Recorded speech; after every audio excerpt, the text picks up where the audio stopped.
জান্নাতে যেতে পারবে না। ফাতেমা রে, আমার ম্যাক্সিমাম উম্মত তো গুনাহগার উম্মত, আমাদের গুনাহগার উম্মতগুলি তো পুলসিরাতের পুল অনেকেই পার হইতে পারবে না। তবে ভাইজান, আমার আল্লাহ একটা সিদ্ধান্ত নিয়ে ফেলেছেন, অনেক দুনিয়ার মানুষ উম্মতে মুহাম্মাদীর ব্যতীত অন্যান্য নবীর উম্মতের ব্যাপারে সিদ্ধান্ত একরকম, কিন্তু পুলসিরাতের পুল পার হওয়ার ব্যাপারে উম্মতে মুহাম্মাদীর ব্যাপারে সিদ্ধান্ত আরেক রকম। সব নবীর উম্মতেরা পুলসিরাত পাথর কি যায় গুনার কারণে কাইটা নিচে পড়ে যাবে, কিন্তু আমার হাবিবুল্লাহর উম্মতেরা গুনাহ করবে। ওই গুনাহ কইরা যখন পুলসিরাতের পুল পার হইতে যাবে, পার হইতে গেলে ওরা গুনার কারণে পইরা যাইতে চাইবে, আমার হাবিবুল্লাহর সম্মানের কারণে তাদেরকে আমি পড়তে দিব না, এরা যেন ঝুইলা থাকতে পারে। এই জন্য আমি কোটি কোটি বিলিয়ন মিলিয়ন উপকরণ তৈরি করে রাখবো, ওরা পড়তে যাবে, পড়বে না, এইভাবে টাইনা থাকবে। সুবহানাল্লাহ কয় না? ফেরেশতা আসবে, মানুষ একজন আসবে পুলসিরাতের পুলে, এ তোমরা কারা? আমরা উম্মতে মুহাম্মাদী। তুমি কে? আমি তো তোমাদের খবর নেওয়ার জন্যই আসছি। তুমি কে? আমি তোমাকে উপকার করার জন্য আসছি, তোমাকে জান্নাতে নিয়ে যাওয়ার জন্য আসছি। তুমি কে? ওই যে গাজিয়া, ওবায়দিয়া, দরবার শরীফের বক্তবৃন্দের সুহাদায়ে কারবালাদের মাহফিলে বসে বসে একটু দুরূদ আর সালাম পড়েছি না? সুবহানাল্লাহকে বলা যায় না? একটু দুরূদ আর সালাম পড়েছি না? ওই দিন ওই দুরূদ আর সালাম রব্বুল আলামিন আমাকে একদম ফেরেশতা বানাইছে, আর বলে দিয়েছে যেই দিন এই পাগলগুলি আজকে দুরূদ আর সালাম পড়া পাগলগুলি যেই দিন পুলসিরাতের পুল পার হইতে যাবে, ওই দিন যদি গুনার কারণে পুলসিরাতের পুল থেকে পড়ে যাইতে চায়, কিন্তু আমি পড়তে দিব না, লটকায় থাকার জন্য ব্যবস্থা করে রাখবো, লটকায়া থাকবে। আর তুমি দুরূদ আর বিলাত তোমাকে ফেরেশতা বানায়া দিলাম, ওই অবস্থায় যায় তাদেরকে উদ্ধার কইরা জান্নাতে নিয়ে যাবে। মনে জল্পনা কল্পনা যাব আমি সোনার মদিনা, আমার মনে জল্পনা কল্পনা যাব আমি সোনার মদিনা, সবাই যাব আমি সোনার মদিনা, বলো যাব আমি সোনার মদিনা, নবী নবী গো যাব আমরা সোনার মদিনা, আমার মনে জল্পনা কল্পনা যাব আমরা সোনার মদিনা। মাশাআল্লাহ, বুঝিটাকেই দি পারে, আলহামদুলিল্লাহ জোরে কয় না? হায় হায় মনটা আমার অনেক খুশি, নবীজিকে ভালোবাসি, মনটা আমার অনেক খুশি, নবীজিকে ভালোবেসে তৃপ্তি মিটে না, বলো ভালোবেসে হায় হায় নবী নবী গো যাব আমরা সোনার মদিনা, আমার মনে জল্পনা কল্পনা যাব আমরা সোনার মদিনা, হায় তোমার নামে এত জাদু ডাকিলে মনে হয় মধু, তোমার নামে এত জাদু ডাকিলে মধু, এই মধু কোথাও মিলে না, নবী এই মধু হায় হায় নবী নবী গো যাব আমরা সোনার মদিনা, আমার মনে জল্পনা কল্পনা যাব আমরা সোনার মদিনা, নবী তোমায় ভালোবাসে যারা আল্লাহর ওলি হয় গো তারা, তোমায় ভালোবাসে আল্লাহর ওলি তারা, থাকে না কো চিন্তা ভাবনা, নবী থাকে না কো চিন্তা ভাবনা। আপু এই জন্য বুঝি আপনি কাঁদেন? আমি এই জন্যই কাঁদি। মা ফাতেমাকে ভাই আবু বকর, তোমার সাথে আমার একটা পরামর্শ আছে, আমার আব্বার কান্না কি থামাইতে চাও? হ্যাঁ, নূরের নবী সাল্লাল্লাহু আলাইহি ওয়াসাল্লামের কান্না মোবারক আমিও থামানোর পক্ষে, আর সইতে পারি না। মা ফাতেমা কয় তাহলে একটা কাজ করতে হবে। কয় কাজটা কি? আজকে ওয়াদা দাও ওয়াদাটা কি? ওয়াদাটা হলো আমার বাবার যত মুরব্বী উম্মত কবরে আসবে, মুরব্বী পর্যন্ত হওয়া পর্যন্ত পৃথিবীতে বেঁচে থাকবে, আমার বাবার যত উম্মত মুরব্বী হইয়া কবরে আসবে। তুমি আবু বকর মুরব্বীদের কাতারে পড়ে গেছো, ও আবু বকর ভাইজান ওয়াদা দিতে পারবানি আমার বাবার কান্না মোবারক থামাইতে চাও কিনা? কয় চাই। কয় তাইলে একটা দায়িত্ব নিতে পারবানি, আমার বাবার যত মুরব্বী উম্মত কোন ইন্তেকাল করবে, কিয়ামতের ময়দানে বাবাকে টেনশন করতে দিবা না, আমার বাবাকে টেনশন করতে মুক্ত থাকতে দিও। কি করতে হবে? মুরব্বীদেরকে সুপারিশ কইরা তুমি জান্নাতে নিয়ে যাবে। তাইলে আমার বাবার কান মোবারকে কথাটা আমি পৌঁছাবো। আবু বকর সিদ্দিক রাদিয়াল্লাহু তাআলা কথাটা ওয়াদা দিলেন, যাও যত মুরব্বী ইন্তেকাল করবে আমি তাদেরকে জান্নাতে নিয়ে যাব। এই ব্যাপারে নূরের নবী টেনশন করতে নবীকে টেনশন করতে দিব না। ডাক দিলেন আলী কালামুল্লাহ ওয়াজহু রাদিয়াল্লাহু তাআলা আনহু, ও হাসান হুসাইনের বাবা, তোমার কাছে আমি একটু জানতে চাই, মধ্যম বয়সের যতগুলি মানুষ মারা যাবে আমার বাবার, ওই মধ্যম বয়সের উম্মত গুলিরে তুমি সুপারিশ করে জান্নাতে নিয়ে যাবে। আলী কারামুল্লাহ ওয়াজহু রাদিয়াল্লাহু তাআলা বললেন, ফাতেমা যাও ওয়াদা দিলাম আমার তোমার আব্বার আমার নূরের নবীর মধ্যম বয়সের উম্মত গুলিরে আমি সুপারিশ করে জান্নাতে নিয়ে যাব। হায় হায় হায় হায়, ইমাম হাসান এবং হুসাইন রাদিয়াল্লাহু তাআলা আনহুমাকে ডাক দিলেন, ও হাসান হুসাইন, তোমার নানা যান 1 ঘন্টা হয়ে গেল কান্না থামায় না, তোমার নানা যান 2 ঘন্টা হয়ে গেল কান্না থামায় না, তোমার নানা যান 3 ঘন্টা হয়ে গেল কান্না থামায় না। তোমার নানা জানকে কান্না থামানোর জন্য আবু বকরকে মুরব্বীদের দায়িত্ব দিয়েছি, তোমার বাবা আলীকে মধ্যম বয়সের মানুষগুলার দায়িত্ব দিয়েছি, তোমাদের 2 ভাইকে আমি ডেকে আনলাম। আমার আব্বা জানেন যত ছোট্ট ছোট্ট উম্মত গুলি কবরে যাবে, যাদের বালেগ না বালেগ অবস্থায় কবরে যাবে, তোমরা কি একটা ওয়াদা দিতে পারবানি? তোমরা কি একটা ওয়াদা দিতে পারবানি? বাবার জন্য মেয়ের কত মায়া। মা ফাতেমা জাহরা রাদিয়াল্লাহু তাআলা আনহা তিনিও প্রথমে অনেকক্ষণ কেঁদেছেন, কাঁদার পরে এই বুদ্ধিটা বের করলেন, আব্বা আব্বা আর কাঁদবেন না, আবু বকর আপনার মুরব্বী উম্মতদের দায়িত্ব নিয়ে নিয়েছেন।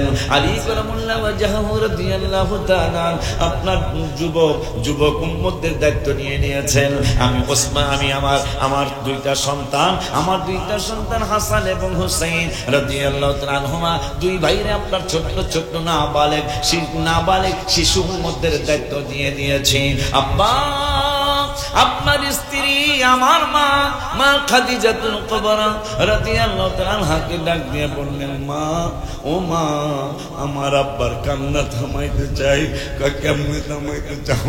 কয় আম্মা ও খাদিজাতুল কুবরা রাদিয়াল্লাহু তাআলা আনহা, আমার আব্বার যত মুরব্বী মহিলা উম্মত কবরে যাবে, আম্মা আপনি যদি তাদেরকে সুপারিশ করে জান্নাতে নিয়ে যান, ওয়াদা দিলে আব্বার কান মোবারকে খবরটা শোনাবো।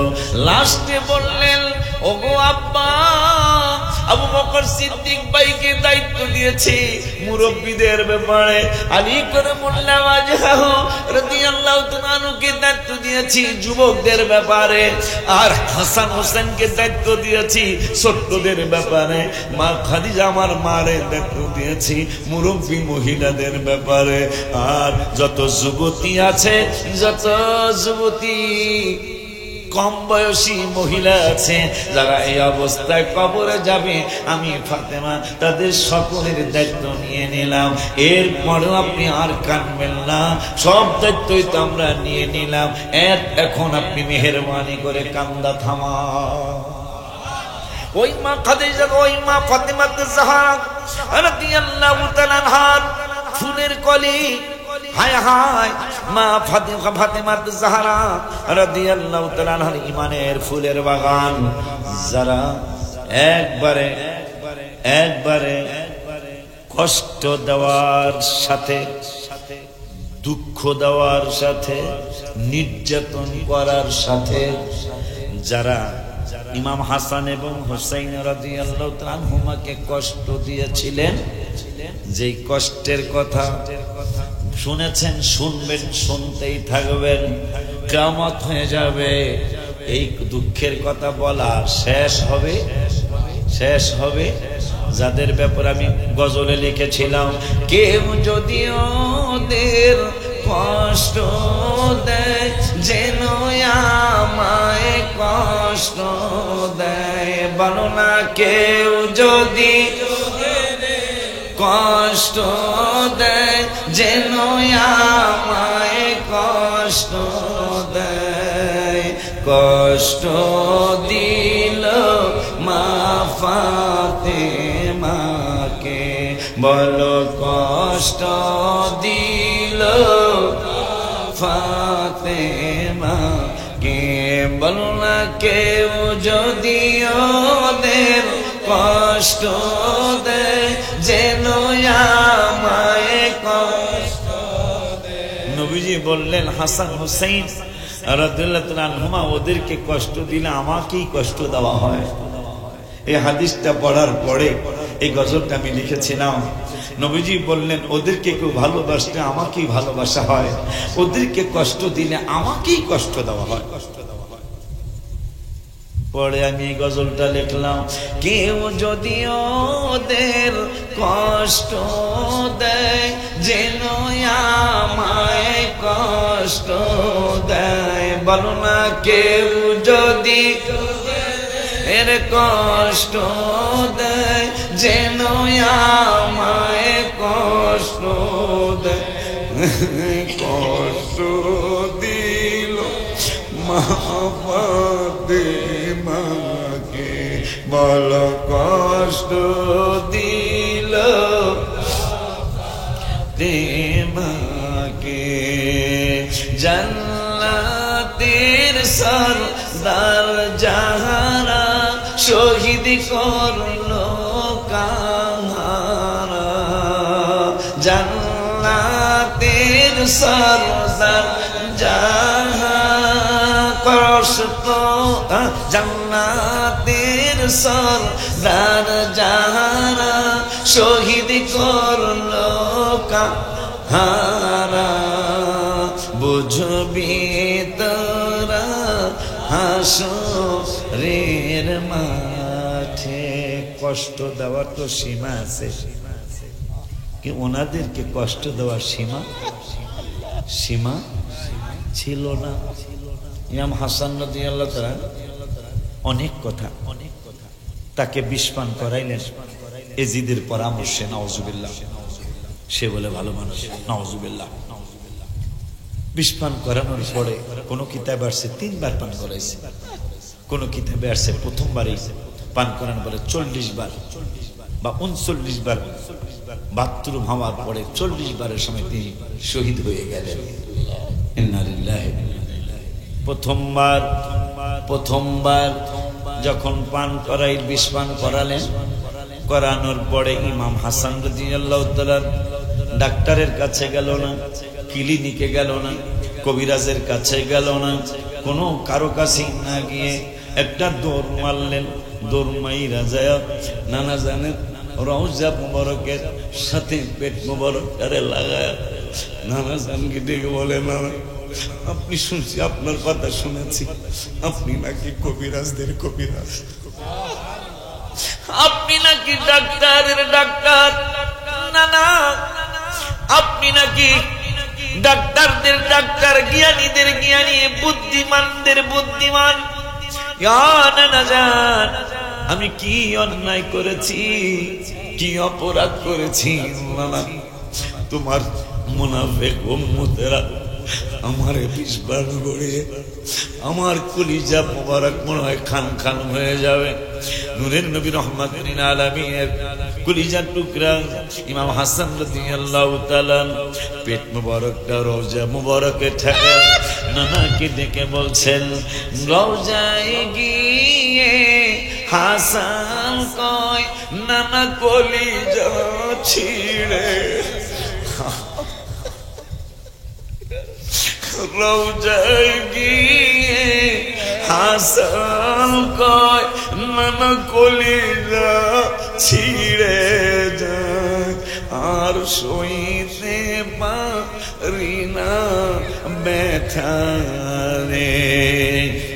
ইমাম হাসান বিষ খেয়ে গেলেন নানার দরবারে, আর শুইতে পারি না ব্যথারে।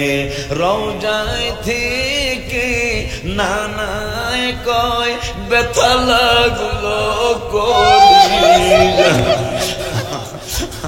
শুধু লইব হাসরের মাঠে।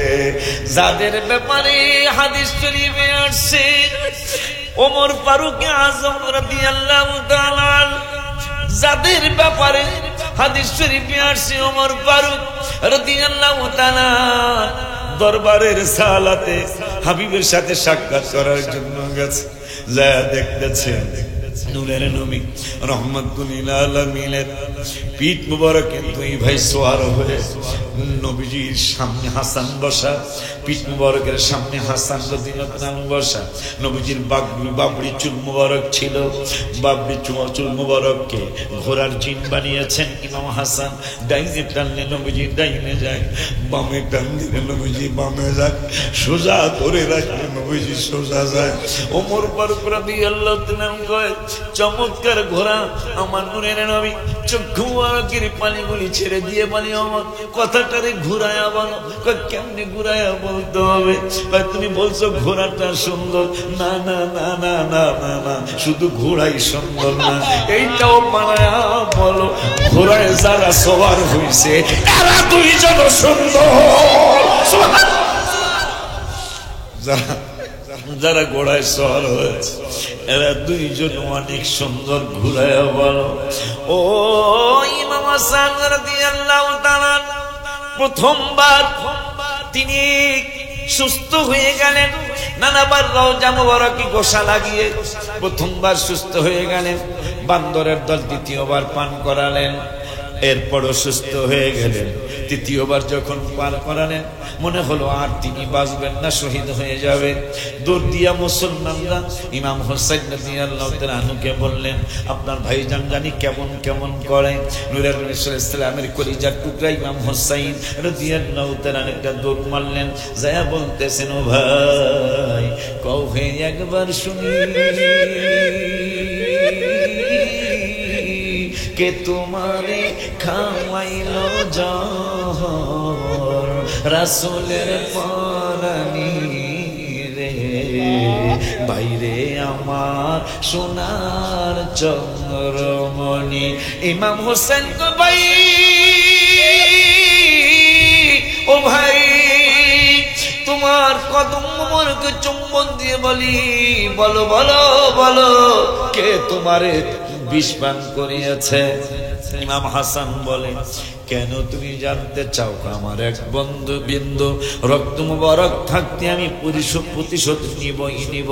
ইমাম হাসান একটু বেশি নরম ছিলেন, তিনি বললেন, নানা জান আছে, আমার আম্মা জানলে নিয়ে, আমার আব্বা জানলে নিয়ে, নানা জানলে নিয়ে এদের বিরুদ্ধে বিচার ডাকবো, ওই সময় তুমি ওকালতি কইরো, কিন্তু আজকে দুনিয়ার জমিনে হাঙ্গামা করবো না রে হোসেন। ইমাম হোসেন রাদিয়াল্লাহু তাআলা তিনি তাকে বললেন, ইমাম হাসান হোসেন আয় আমার সিনা মুবারকে আয়। কেন আসবো? আমি জানি নামাজাম বলে গেছে, নামাজাম বলে গেছে।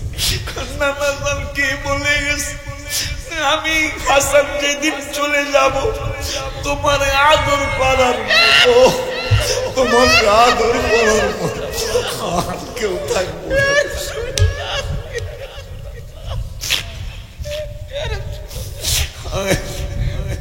আসো আমার সামনে হোসেন, আসো আমার সামনে, জনমের মতো আদর দেই তোমার হোসেন।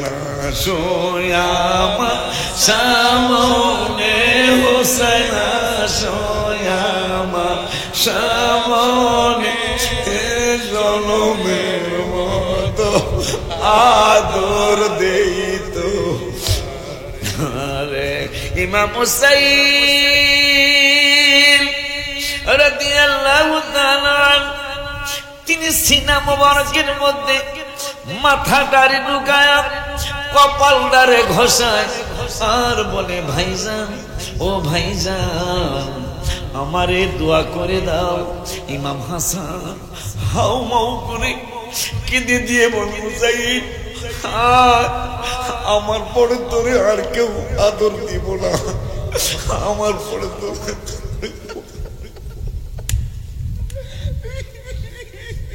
হয়তো জনমের মতো আদা আদর করে দিয়ে যায়। আকাশ কান্দে বাতাস কান্দে কান্দে দরিয়ার পানি,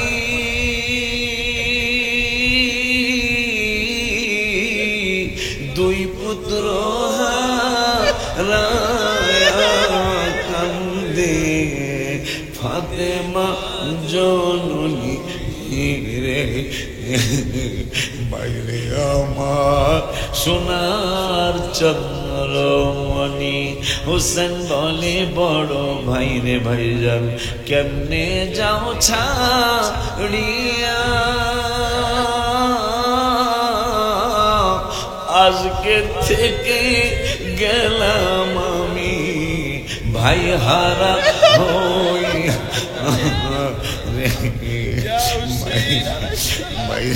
আমার মনি বাজান কালিকা প্রসাদের বাজানের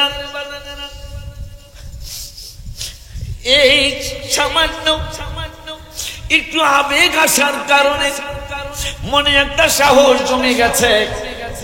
ইমাম আলী আসগর রাদিয়াল্লাহু তাআলা আনহু কথা মসজিদে আলোচনা হচ্ছিল, কিছু মুসল্লিরা কাঁদতেছিল।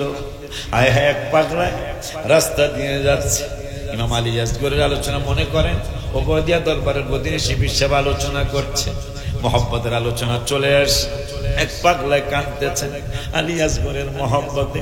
কেমনে 6 মাসের শিশুরে তিন মারলো। আমি গজল লিখছিলাম ফোরাত নদীর পানি রে বন্ধ করে দিল রে, কাছে যেতে দিল না সেথায়, পশু পাখি খাইল কেহ বাধা না দিল, পশু পাখি খাইল কেহ বাধা না দিল, বাধা শুধু আজগরের বেলায়, বাধা শুধু হোসাইনের। কত বড় কষ্টের কথা। কুকুরে পানি পান করে এজিদ পানি বাধা দেয় না, কাকে পানি পান করে কেউ বাধা দেয় না, কবুতরে পানি পান করে কেউ বাধা দেয় না। হায় হায় বিভিন্ন পশু পাখি পানি পান করে কেউ বাধা দেয় না। ইমাম হোসেন আলী আজমিরকে কুলে নিয়ে যে কথাটা আমি কবিতাকারে লিখেছি। ইমাম হোসেন কয় এই এজিদ বাহিনী শোন, এই পানি পাখিতে খায়, এই পানি পশুতে খায়, পানি সৃষ্টি নানা রুচি। কি করলে রে,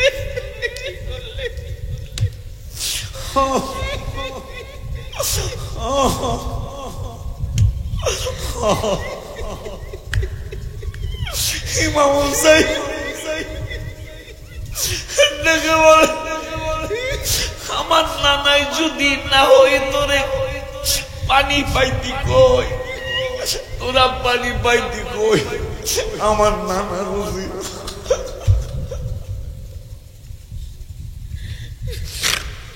আল্লাহ এই মাহফিলকে তুমি আমাদের নাজাতের জারিয়া বানাই দিও।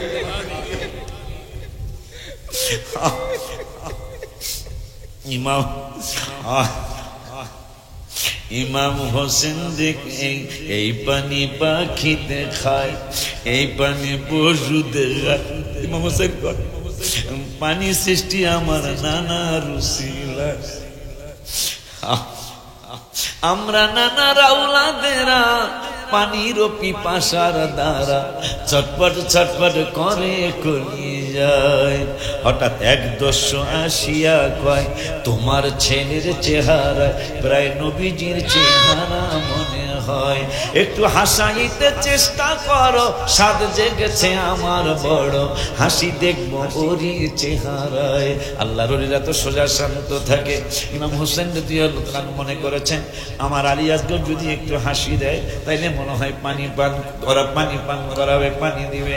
ইমাম হোসেন রাদিয়াল্লাহু তাআলা চেষ্টা করতেছেন, হায় হায় ইমাম হোসেন চেষ্টা করে, আসগরের মুখে হাসি নেই রে, পানির জন্য বুক ফাটিয়া যায়। সামান্য একটু হা করিল, অমনি করে তীর মারিল। সামান্য একটু হা করিল,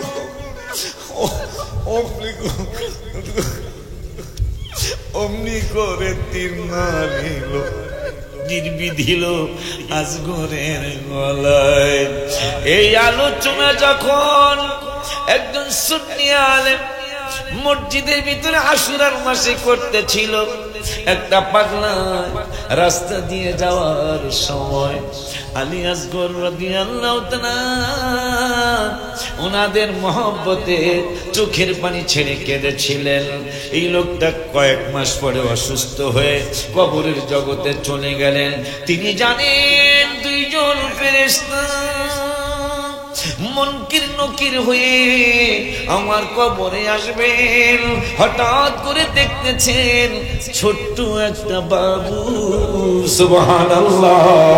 আর একটু জোরে বলেন ইয়া হুসাইন, জোরে বলেন ইয়া হাসান।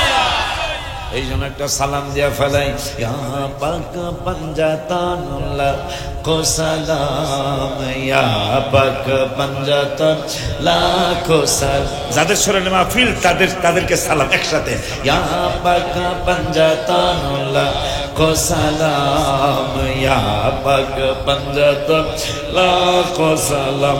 বলো ইয়া পাক পাঞ্জাতানুল্লাহ या पक पंजतन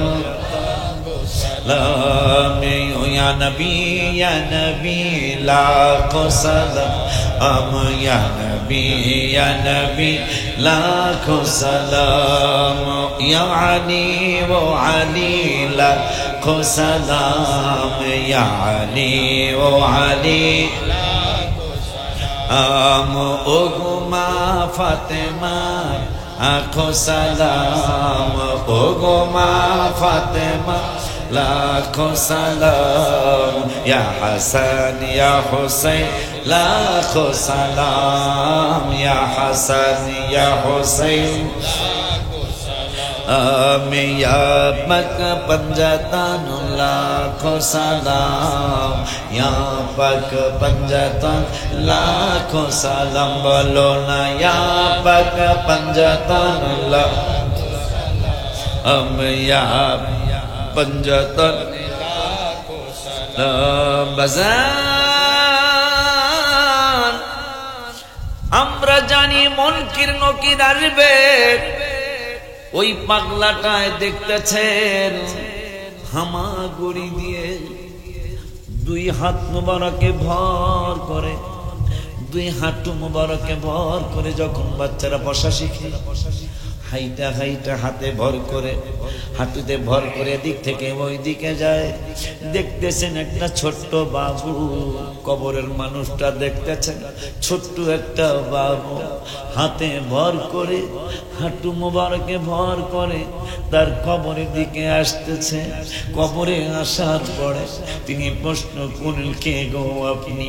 আমি তো জানি মুনকির নকির আসবে, মুনকির নকির আসার আগে আপনি কে আসছেন?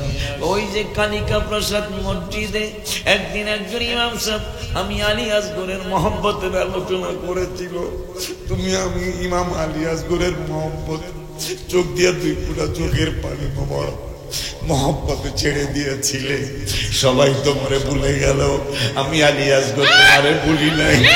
আমি আলী আসগর আমার মাজার শরীফ থেকে মুনকির নকিরের সওয়ালের জবাব তুমি যদি দিতে একটু দেরি করো, তোমাকে যদি গ্রেফতার করতে চায়, আমি আলী আসগর আমার মাজার শরীফে থাকি নাই, আমার নানা জানের হুকুমে, আমার নানা জানের ওয়ার্ডারে মুনকির নকির আসার আগে আমি আলী আসগর তোমার রমাজান তোমার কবরে হাজির হয়ে গেলাম।